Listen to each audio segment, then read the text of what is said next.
Hey folks, David and Simon back again with Retro Rides podcast number 5, I think this is. 5, a whole Wow. 5 we've got to.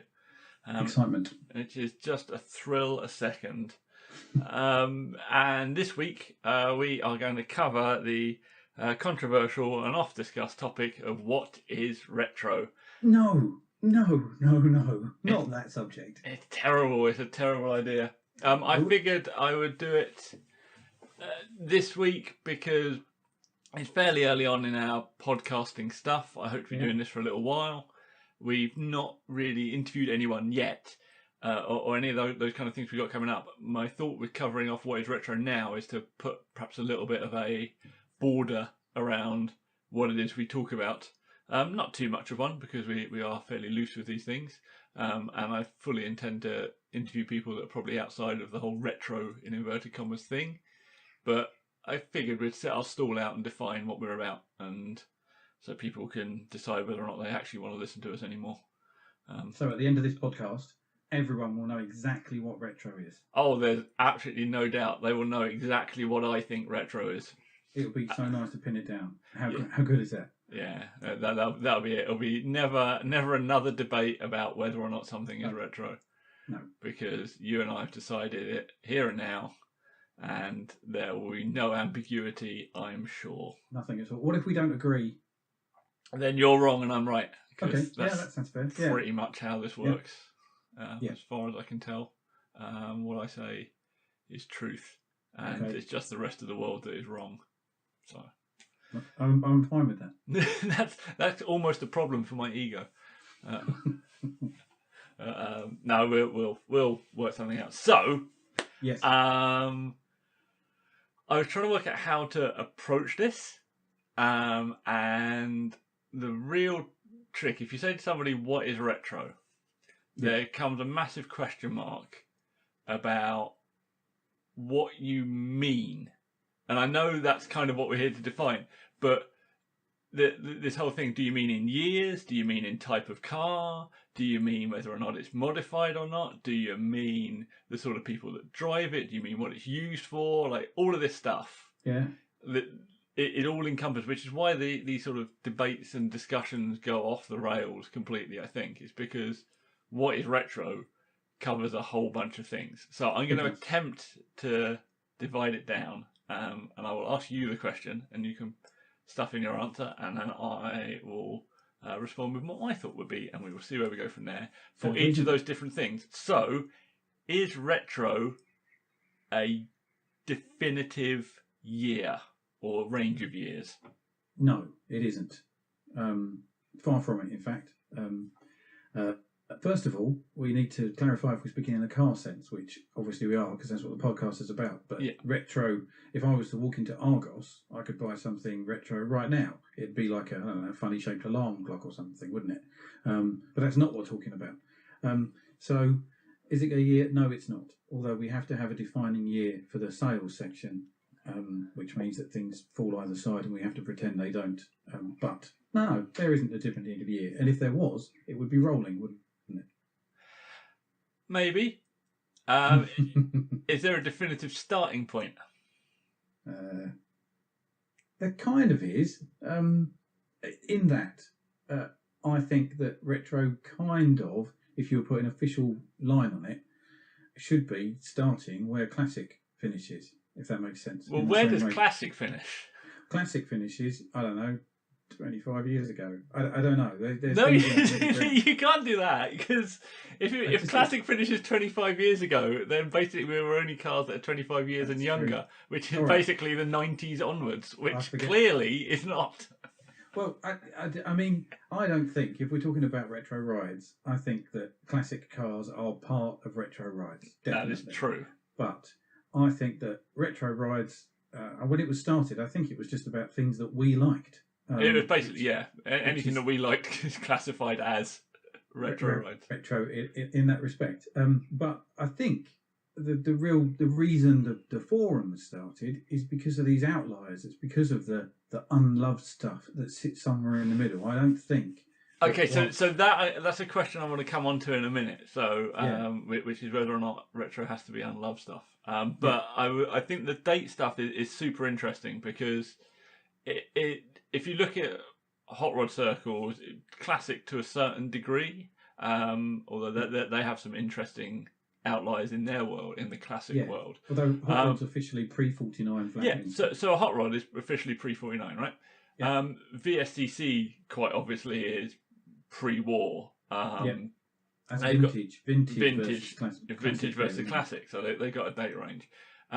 Classic theoretically has a date range, but it kind of doesn't. If you look at classic magazines, they will cover off MX5s, Jaguar XK8s, things like that, things that are sort of turn of the millennium. They'll talk about supercars get a free pass. You know, they'll talk about XJ220s and Diablos and stuff that's way outside of the realms of what an everyday classic car would be on age.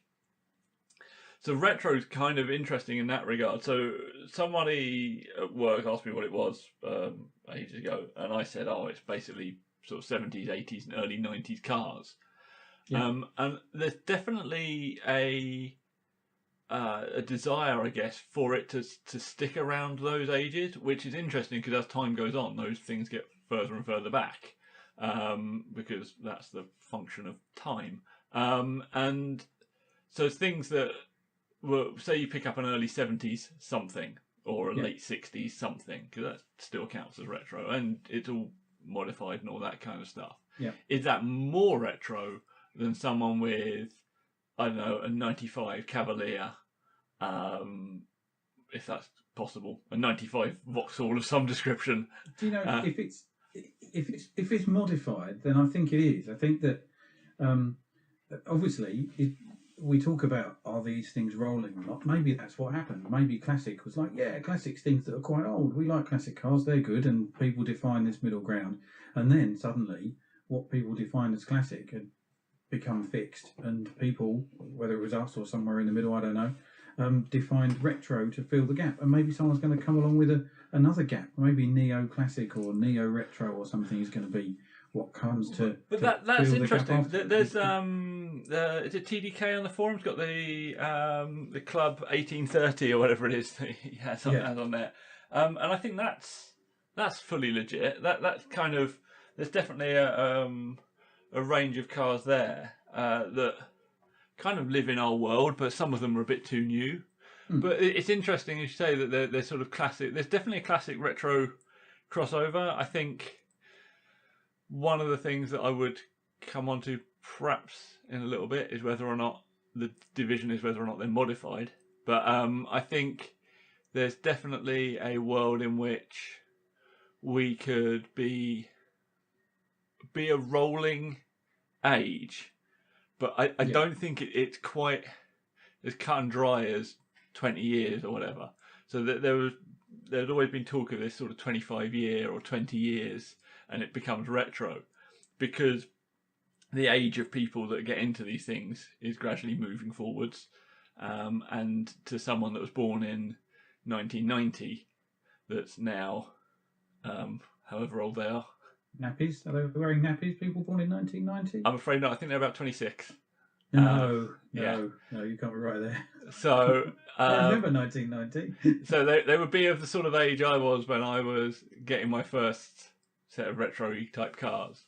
And to them, pretty much anything from 1990 onwards would be probably a retro car of some description. Yeah, well, maybe the way to do it is like they do in Japan and stuff.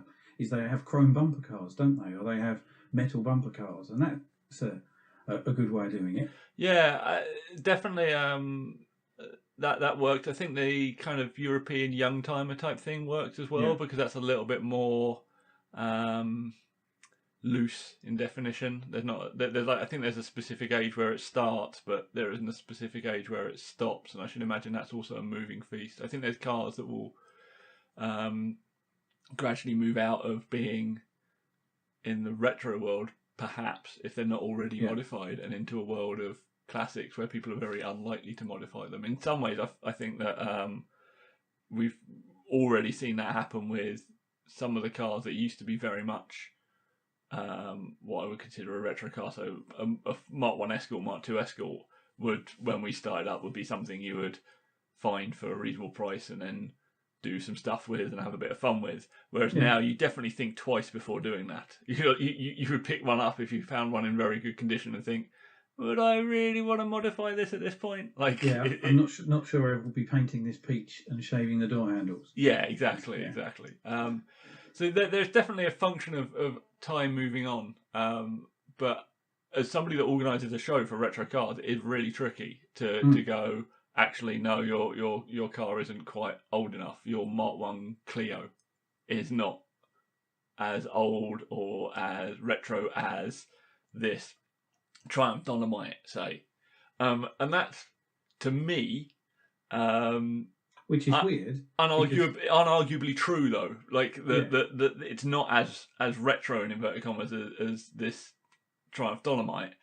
Yeah. On the flip side, is it still relevant for a group of people that come to our show? Probably yes. Like, we had the McRae series guys there last year, and they're all kind of, in inverted commas, probably too new if you look at it raw on paper, but they're all interesting cars, and for a bunch of people that's going to be interesting and people are going to want to see them. So that's a difficult dividing line for me, is to stick an age on it, but we kind of have to, because otherwise you have somebody standing at the gate having to go, yeah, I guess so, or no, I don't, which is kind of me usually, but like, it's nice to be able to put someone else on the gate and say, don't let anything after 93 in this gate, thank you.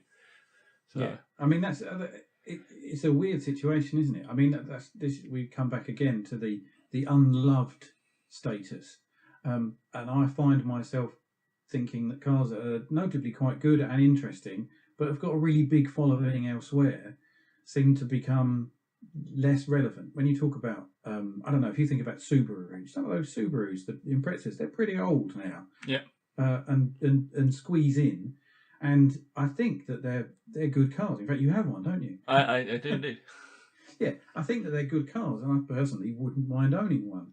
But I don't want to see a field of Imprezas, because I'm pretty sure I could see that somewhere else. So from Retro Roid's point of view, unless they're modified in a certain way, I'm not sure, what I'm after there. You can't put a deadline on it and then have a field full of something that you could see somewhere else. So this comes on to the question of whether or not retro stuff is stuff that is unloved, seeing as we've clearly solved the time thing by not answering it. The deal with things being unloved, there was definitely, I keep on using the word definitely, there was a start to the forum that we had things that were not of the ordinary type thing that you would find. It would be the thing that you would look through the classic car magazine and they would deride perhaps a little bit, or they would just ignore completely. The Datsun 510s and the old Toyotas, obviously, for the Japanese side of things, but even European cars, that some like the Polos and things that people were just ignoring, and stuff like that. Audi 100 coupes and all that business. And when we started, we would be talking about that. But over time, I think the obscurity of a car has become less and less because of the internet. And people have found the same things that we found, and we felt moved to start the forum to say, look at this stuff we found. We found, early Skylines, KPGC10s, and all that sort of stuff. And people just went, oh, they're Mark II Cortina. And we're like, no, this is what this is. And yet now, they are stars in movies. They are cars that people are importing, especially. We had a discussion when we started the forum here about importing, a 1972 Skyline, because they weren't that expensive and you could have something really special. Yep. And now, now I wish I'd done it. but now retro Japanese stuff is fetching money and is utterly mainstream. Is the kind of stuff that Instagram's full of. Yeah. I think that the argument of obscurity is, I think at one point it was almost founded, but then at no point would we have said, oh, your Beetle's far too mainstream, let's not look at it or talk about it.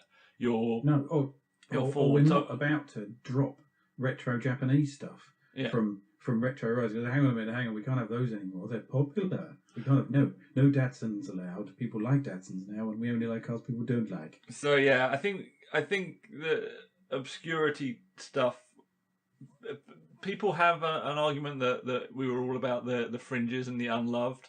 I think the internet has kind of destroyed the fringes. I think the unloved still exists. There is stuff around that there is people don't really follow or have an interest in, but it only nowadays takes someone to build one really well, and everyone kind of goes, oh, those are suddenly interesting, I want one. Like, say, for example, you bought a Toyota Cressida and made it look spangly and put it all over the internet, then suddenly everybody wants a Toyota Cressida. It was all me.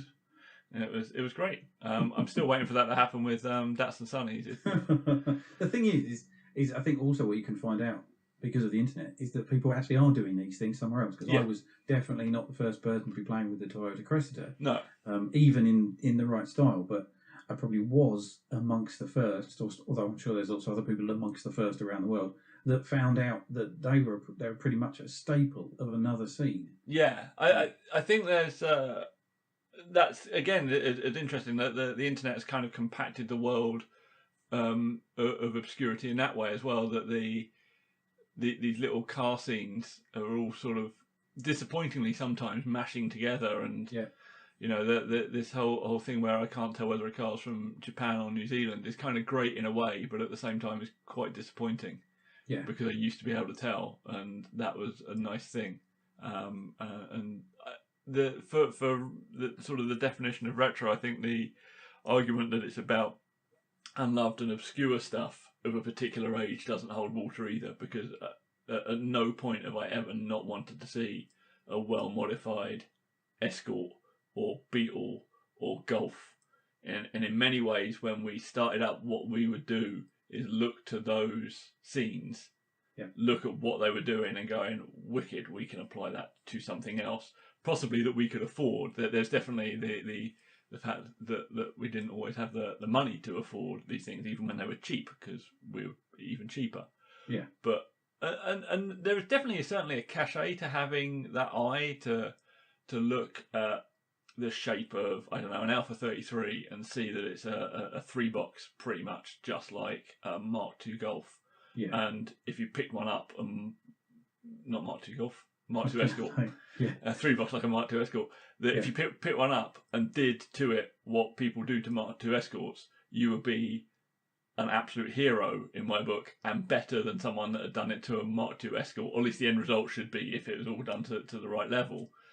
Because you've done it to an Alpha 33. So there's definitely that, but that's just sort of within our world. But that is just the same as saying, well, I've got a 57 Beetle dropped over these wheels that no one's ever heard of. You know, it's that.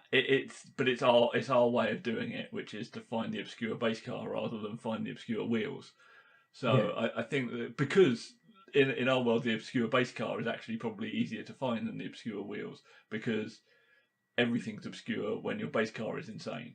Whereas when you've got a field full of 3,000 Beetles that are all dropped on Steelies of some description, having really obscure hubcaps makes you stand out. So I think that it is the same. It's the same thing, but it's just a different approach. So whilst I agree there's definitely a world in which we embrace the unloved perhaps a little bit more than everybody else, or other scenes so much, I don't think it's a prerequisite of being retro. No, maybe we're just ahead. Maybe that's it. As we talk about these, like a few times it's cropped up in our conversation, is that we've seen this, and you know, just not necessarily not at the same time as someone else, but we've seen it before it really happens. We must be doing it again. So that's it. We're looking ahead and spotting trends, are we? Yeah, maybe. We're spotting the classics before they're classic. I think that there's a danger in that if we bookend ourselves in years, that we stop doing that and we just become this scene that is only about these handful of marks and makes and cars, and that's a danger. That's a danger for anything. What a horrible thought. We were talking, and it was a Facebook discussion with certain Facebook friends about Mark I Focuses. The first Focus is, I think someone said, 18 years old, And I think one by one, all of our friends confessed to actually having a little soft spot there. And as they get a bit older, the lines start to look a bit older or a bit more interesting, or they even stood the test of time well. And I think we're all sort of going, yeah, well, I've always quite fancied a Mark 1 estate, Mark 1 Focus estate. Yeah. And we're doing that all the time. Is you suddenly realise there's not much around. I'm looking at the moment as I'm driving around. I see B5 Passats. They start to stand out a bit more.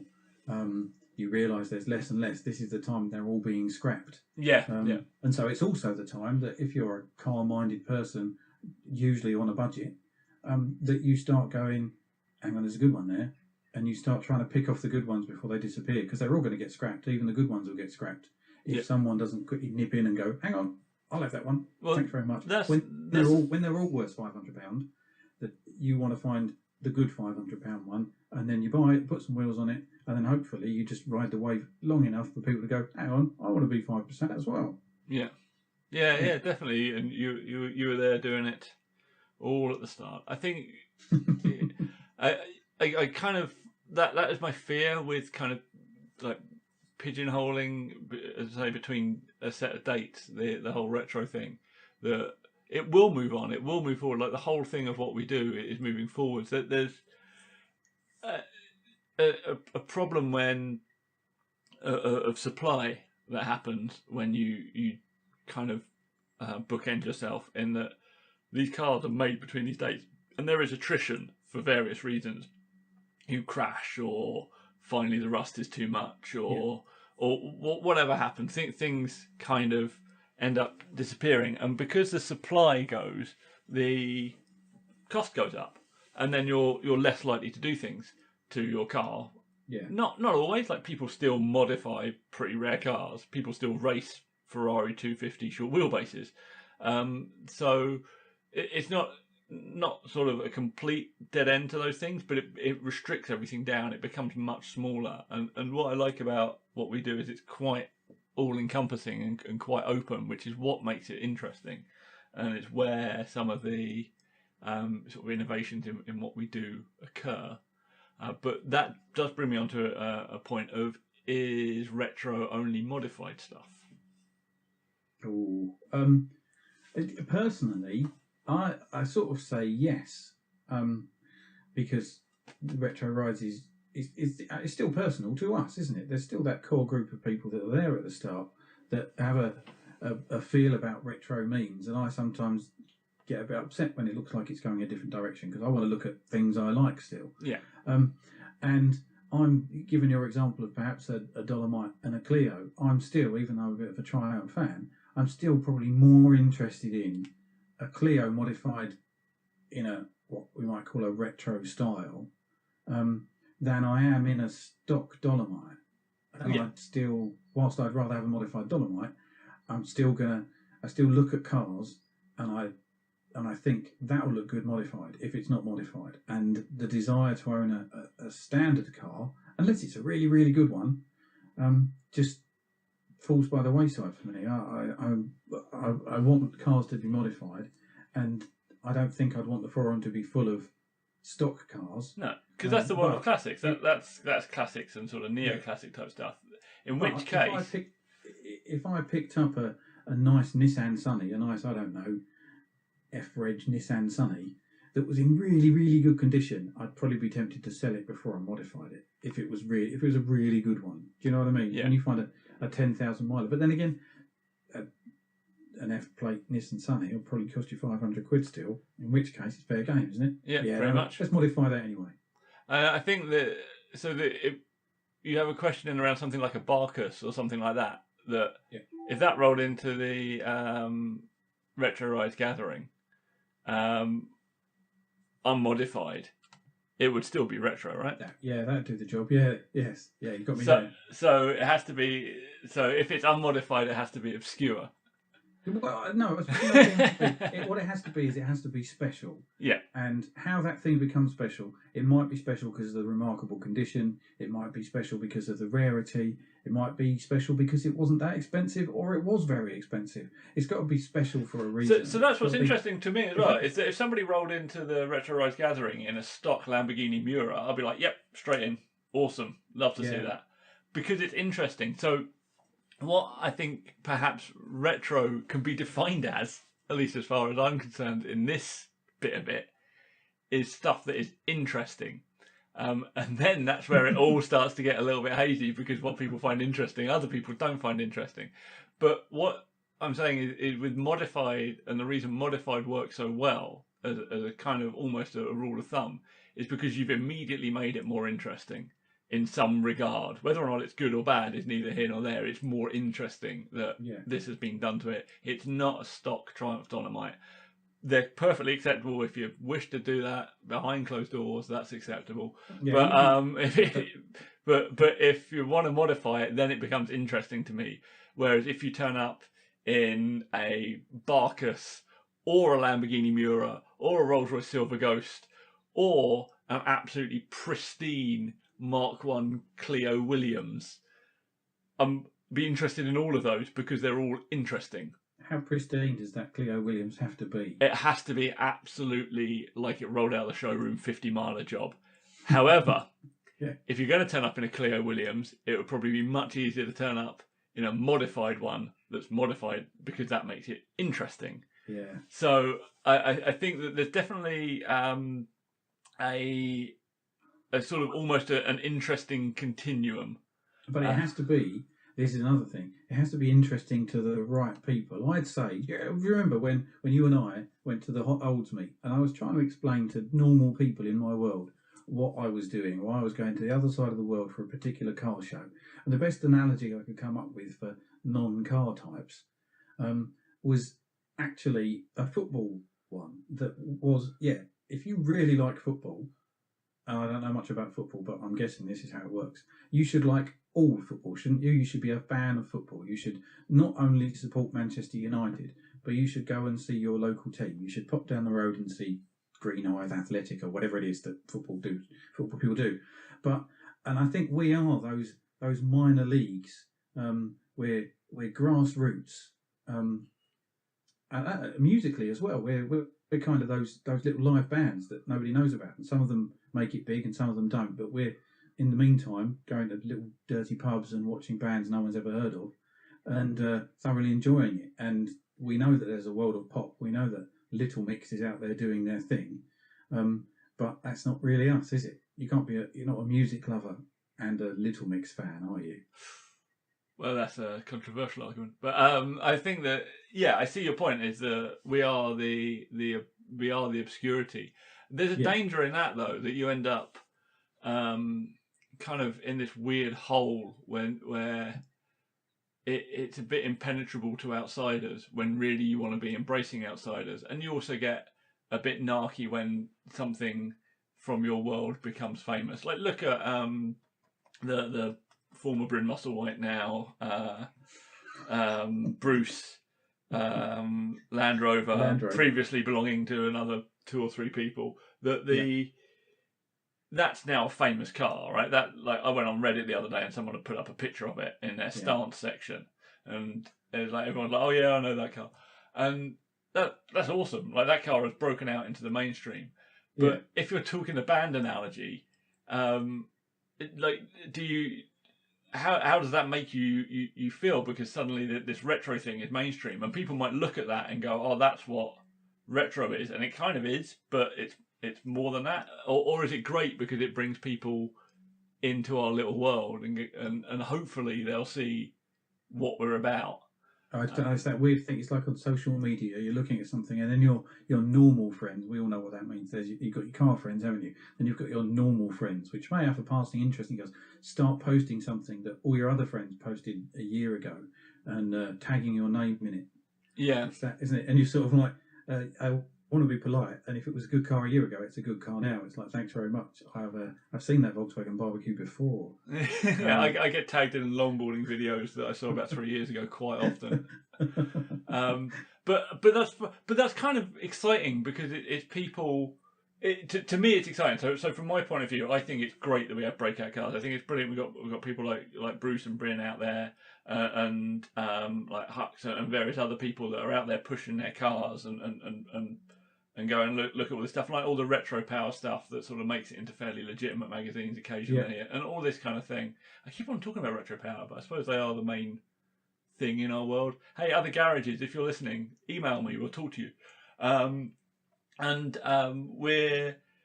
It's great that they break out, and my hope is that as they break out, they bring people in, which is all you really want from bands. So I like Stoner Rock. Stoner Rock is amazing music to me. I know you hate anything with guitars, and occasionally there's bands that look like they're breaking out, like bands like The Sword and stuff like that seem to be getting bigger.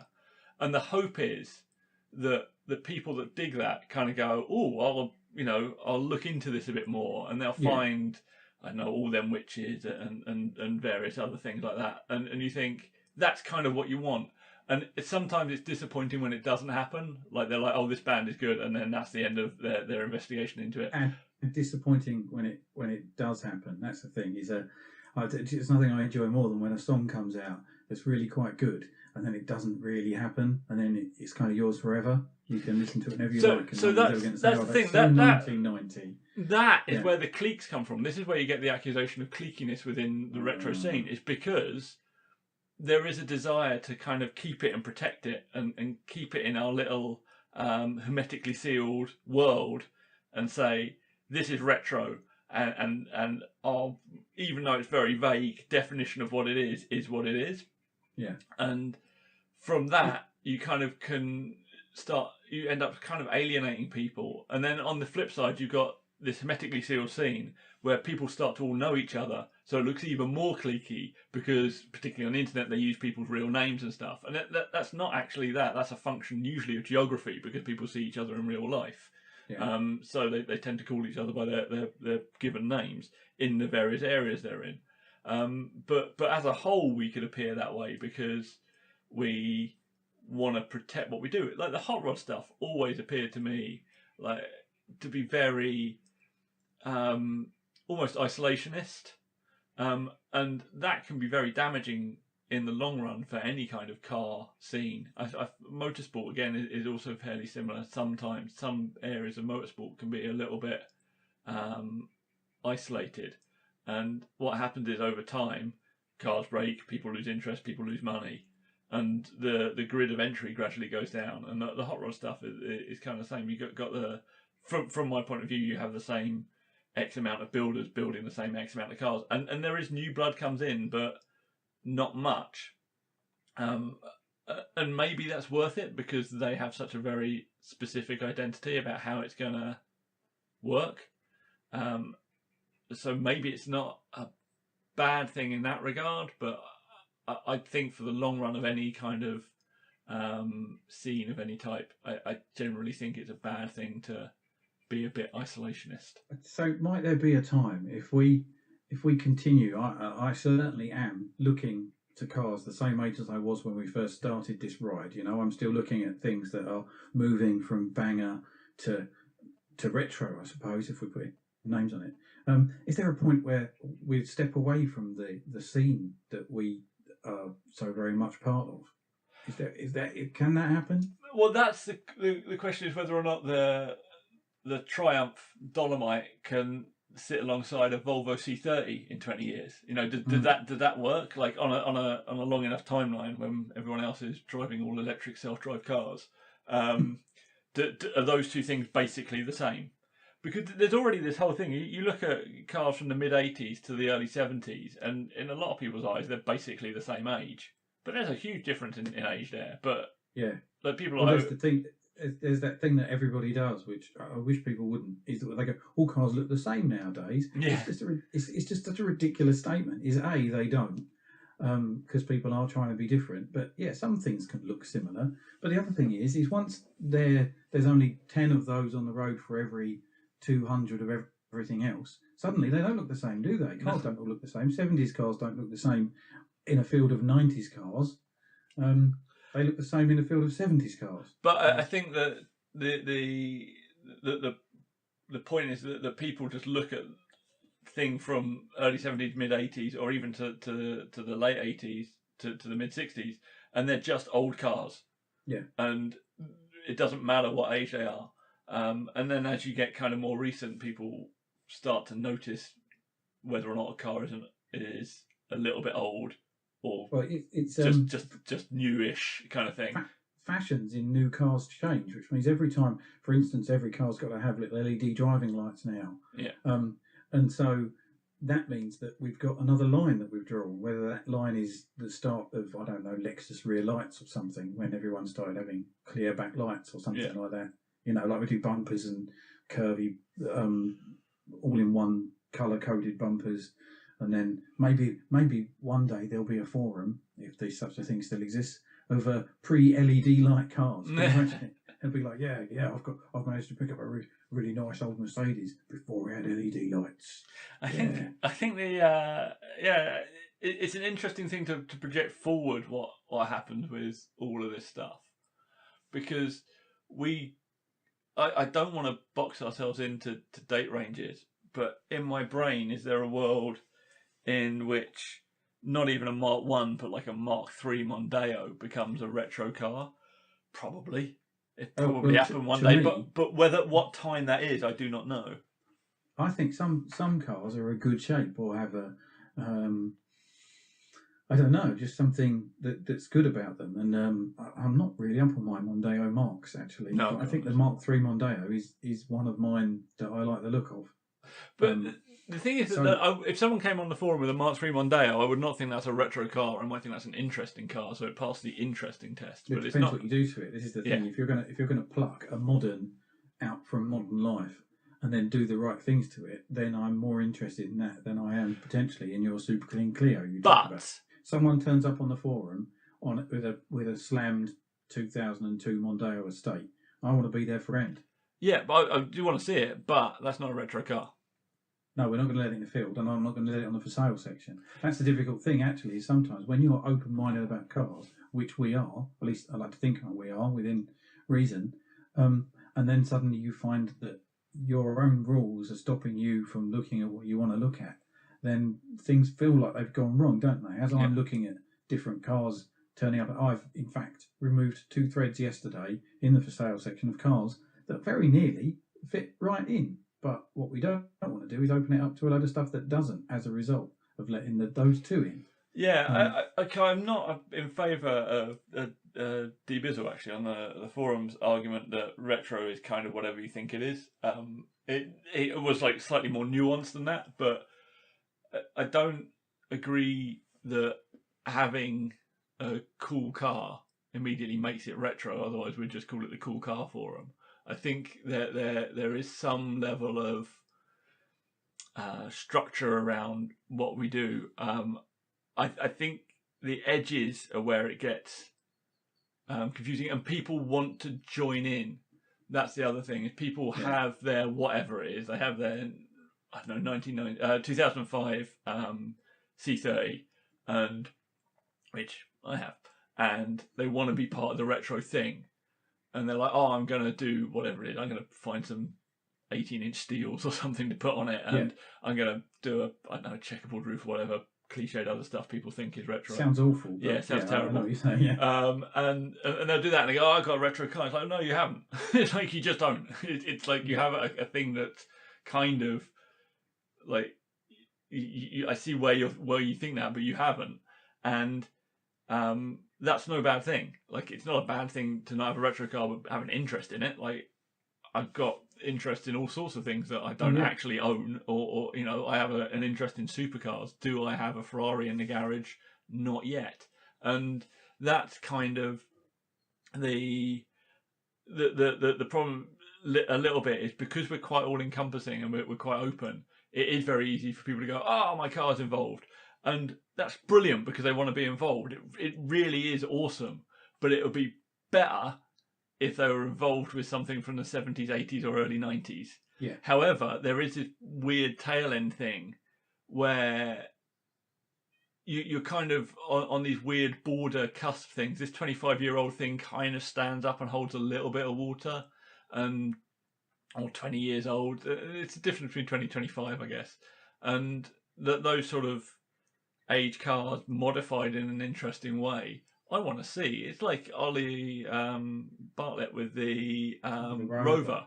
Like, that's genius. Yeah. Like, absolutely. But how do you explain that to someone who doesn't understand? That's the problem. Is I can't explain yeah. why that is more relevant than some other car that's probably older and also a little bit modified. But and that also, Rover was if genius. they'd done that to a Passat, then whilst I would have looked at it and gone, "That's nice," it wouldn't have been the same. I think that's obscurity, isn't it? Doing the same thing. So there's an interest level thing. I think perhaps the more recent your stuff is, the more you need to up the interest level on it, which is quite again an interesting statement. This is, I'm going to put up a thread about Ultimate Dubs. We go to Ultimate Stance and we look at modern car shows, and you look at things in Japan and they're all a mishmash of stuff. Same in America, like WEC, and there's that Hawaii show where they got all sorts of stuff. And you look at those things, and I will pick out some of the modern stuff because it's super interesting what they've done. That doesn't make it a retro car, but it does make it super interesting, which is good enough for the forum. And that's it is a very difficult thing to define, and because we've never gone out of our way to define it, I think we've made a bit of a rod for our own back that will just start to look like just dicks if we start going, no, your car's rubbish, because they're not. Like, we've been fairly open-minded, and I think that's born benefit. I've definitely had people come on the forum with something that probably isn't particularly retro, but we've been like, oh yeah, your car's nice and everything, and then within a couple of years they've gone out and bought an MGB and slammed it or something, the equivalent, and that's great. Like, that's absolutely perfect for me, because you've got to start somewhere. You've got to, if you're getting involved in something for the first time, generally speaking, you're not going to go out with a retro thing and just immediately buy a KPGC10 imported from the States or from Japan or from wherever else you managed to find one and go, that's my retro car. And everyone go, that's magic. Yeah, because that's not how it starts. Come on the forum with cars that are nice, or even with ideas. I've seen people come, even recently, with older Japanese cars that they've picked up for not very much money, and probably come on the forum and say, I'm thinking of putting up some stickers on it and making it look, proper retro Japanese. And people have said, maybe not do that. And then actually some of those cars have turned out rather splendidly. Yeah. Or even, you think right back to the start of it, when Racer 86 joined the forum with a Ratlook Chevette. Yeah, good old Racer 86.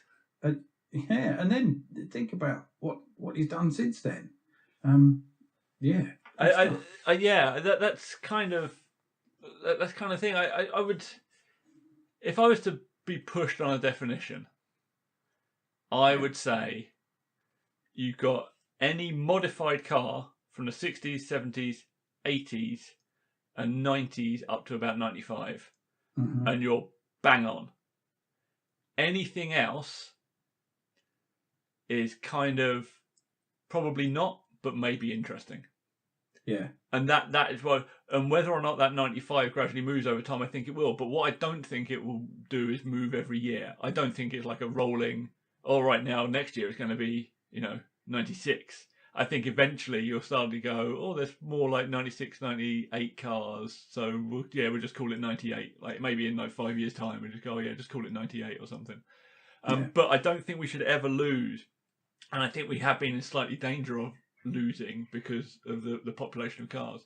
I don't think we should ever lose the 60s and 70s aspect of it. And I worry quite deeply that because of affordability as well as desire to modify these things, that we will lose some of that stuff.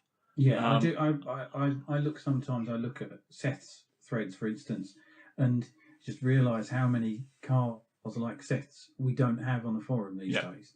Yeah. And that is sad, because I come from a street machine background where, as a 17-year-old street machine reader, the chances of me getting into the scene with a Hillman Minx or something like that was about the only way I could do it, and that's what I wanted to do. And I still look at A35s and think, yeah, they're cool. Yeah, I'll have some of that. The thing is, they're not expensive. I'll do British classics again. I will. I do hot rod style British classics or racing influenced British classics. Love that stuff. Yeah, yeah. What's annoying with that is that there's a view that the older classic stuff is expensive or difficult to get into, and it's not expensive and it's not difficult to get into. In many ways, it's probably cheaper to get into than some of the modern stuff, or more modern stuff. And again, it doesn't take too much to make it more interesting. Like the whole cafe racer thing that I've sort of banged on a bit about, that's not an expensive set of modifications. Like there really isn't. And no, there's an A40 Farina on the forum at the moment, and that is not an expensive car, considering a lot of it's done. And you are straight in so many scenes with that car. Yeah. And I don't ever want to not be in the retro scene with that. That turns up at the show. I'm going to spend quite a while looking at that. And I think that we have been in danger of losing that because we want to embrace more stuff and get more people involved. I don't think even that's been an active thing we've done. I think it's just the way the whole sort of general scene has gone as it's grown. And I would definitely like a slight return maybe to having more of those kind of things floating around the forum, because they are just interesting, just straight off the bat, more interesting than other stuff. Yeah, but there's not as much out there as there was.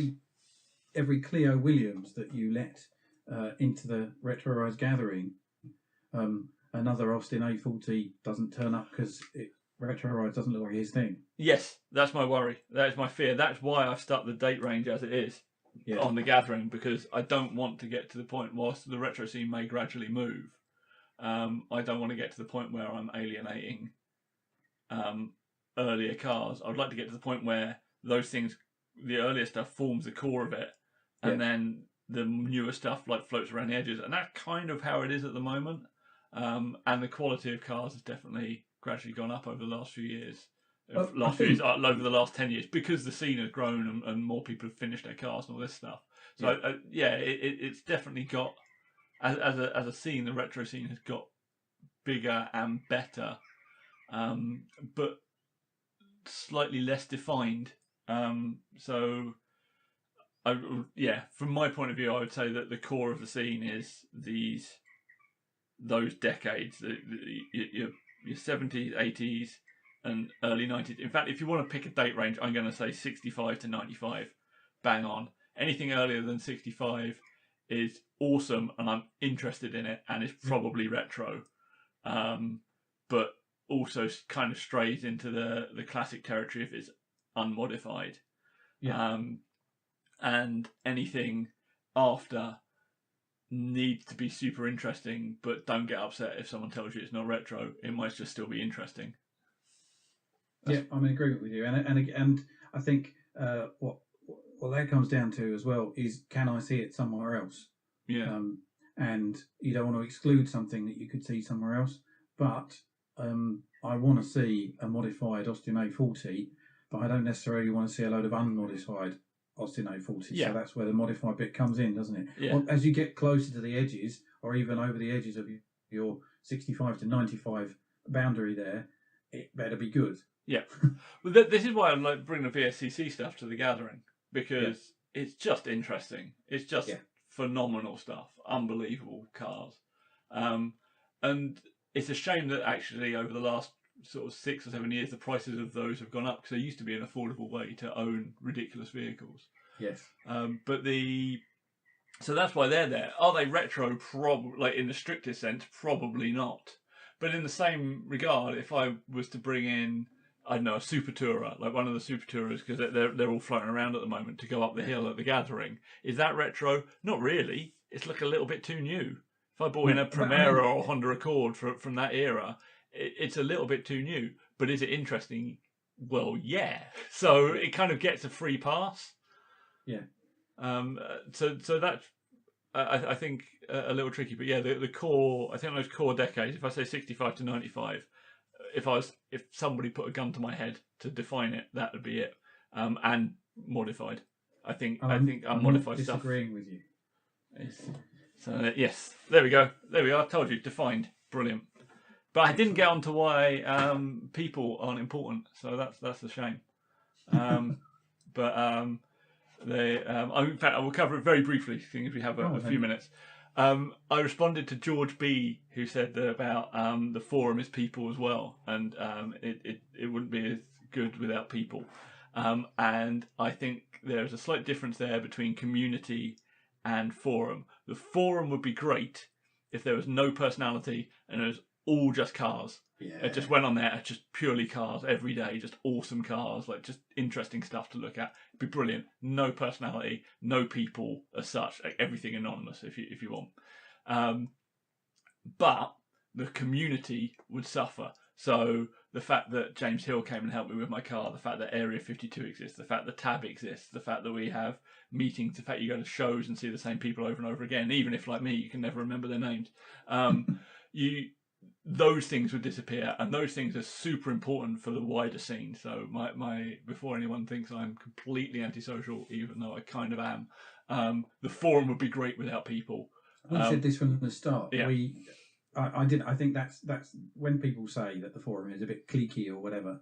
I have to say, but we've so tried to make it not like that. I mean, the fact that it's still around after quite a long time now, I think means that we probably were doing something about right, and that is, even though you and I are both massive music fans, you know, I don't want a music thread on there because I don't really want too much of people saying I like this and I like that, and I love getting together with so many friends I've made on the forum outside of the forum, and we talk music and we talk about other stuff and real life, and we know stuff outside of our car world, and we meet up outside of the car world and in the car world, and that's great. But all that's managed to exist without us having to say, what job do you do on the forum and stuff like that.